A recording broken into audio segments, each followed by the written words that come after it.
अतिशय सोपी अशी पालकची पीठ पेरून केलेली भाजी। साहित्य: पालक, सोया चंक्स, कांदा, भाजणी, डाळीचं पीठ, मोहरी, हिंग, हळद, कांदा।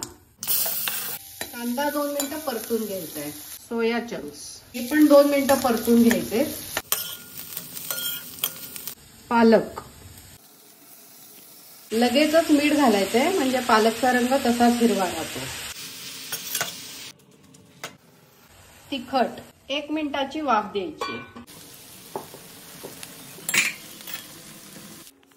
हरभऱ्याच्या डाळीचं पीठ, यामुळे भाजी मिळून येते आणि प्रोटीन पण मिळतं आपल्याला।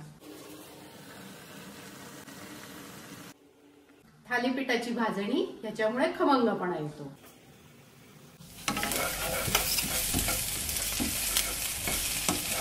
दोन मिनिटं वाफ द्यायची। पालकाची पीठ पेरून भाजी एक अतिशय सोपी रेसिपी। एन्जॉय।